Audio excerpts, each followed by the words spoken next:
Gawler's first public burial ground was designated as a cemetery on the original Colonel Light plan of Gawler and is now known as Pioneer Park. This area soon grew too small for the rapidly growing town of Gawler and was considered too close to the town centre. A much larger cemetery was laid out at Williston in 1866, which is still used today. The cemetery was always the centre of controversy for the local council.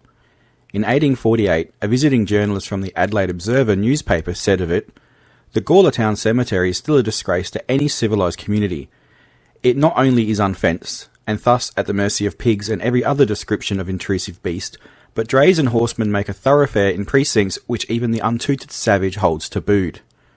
Which is an interesting statement, considering the first burial in the cemetery, that of Ellen Fielding, was in the year prior, 1847. The intersection of Cowan Street with Murray Street was a small hill prior to 1870. It was eventually cut away to make the slope easier to navigate, which saw many burials along the western boundary of the cemetery being relocated to other areas within the grounds, and others relocated to Williston.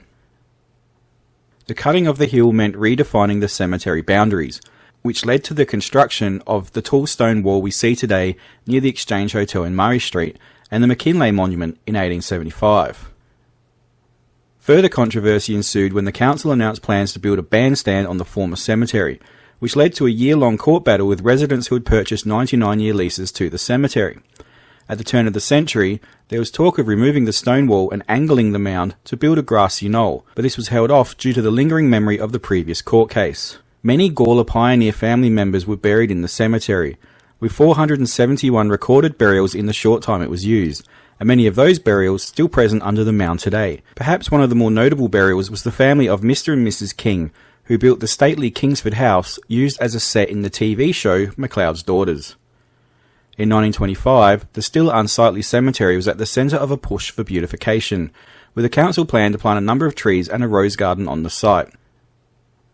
In 1933, the cemetery was declared parklands. A dedication service was held in October 1936, in which the cemetery was renamed Pioneer Park. The few remaining headstones were removed and placed just outside the gates of the Williston Cemetery.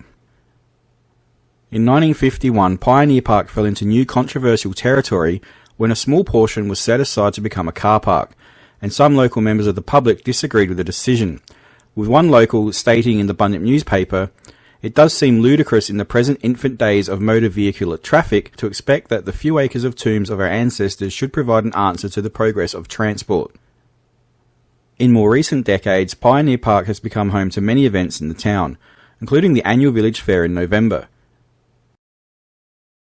In the 1990s, 2 coffins slipped through the cracked and broken walls of the old buildings next to the Exchange Hotel in Murray Street, causing quite a stir in the town. Today, Pioneer Park is home of the Gawler Visitor Centre and the town's bandstand. It is used for many different town events and has become the site of the town's war memorial, with a new controversial war memorial being erected in November 2018.